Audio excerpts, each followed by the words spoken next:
Mason Greenwood est finito. Nouvelle vidéo, aujourd'hui on va parler de l'Olympitre de Marseille, et plus précisément de Mason Greenwood. Fin d'année 2024, je vous disais que ce joueur était bon, très bon même, mais trop surcoté par les Marseillais qui tiendraient jamais le rythme fou qu'il a eu en début de saison. Bon, à l'époque ça s'était foutu de ma gueule, mais au final, j'avais pas si tort que ça.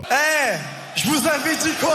De héros controversé à éléments mis sur la sellette, l'anglais joue désormais gros en cette fin de saison. Mais que s'est-il donc passé pour en arriver là? À première vue, le transfert de Mason Greenwood de Manchester United à l'OM avait tout d'une réussite éclatante. Malgré le fait qu'il ait frappé sa propre femme, le jeune attaquant de 23 ans s'est immédiatement imposé comme le chouchou du vélodrome. Visiblement, un homme qui frappe une femme, ça n'a pas l'air de trop déranger les fans de ce club frauduleux tant que t'enchaînes les buts. Oui, on a compris, c'est bon, on peut passer à autre chose dans le plan de l'existence. Nique ta... Enfin bref, enchaînant les bonnes performances en début de saison et s'installant même en tête du classement des buteurs de Ligue 1. Je me rappelle, en début de saison, ça parlait déjà d'un duel à distance de fou entre Barcola et Greenwood pour le trophée de meilleur buteur. Sauf que Greenwood a perdu en vitesse depuis. Et oui, écarté par son coach, critiqué, remis en question, Greenwood n'est plus intouchable à Marseille et son avenir s'assombrit car derrière les chiffres flatteurs qu'il a, les signaux d'alerte se sont multipliés. Greenwood est moins décisif, moins influent dans les performances de Marseille et cela dure depuis un bon moment déjà. Si on ajoute à ça les 3 défaites sur les 3 derniers matchs de l'OM, la crise de Roberto De Zerbi qui aurait refusé d'entraîner ses propres joueurs, ça sent un peu la merde dans le sud. Quelle misère, quelle souffrance. Mais revenons-en à Greenwood, ça c'est ses notes sur la première partie de saison, et ça c'est ses notes sur la deuxième partie de saison. Normalement, sauf si t'es daltonien, tu vois où je veux en venir et tu comprends pourquoi je te dis que...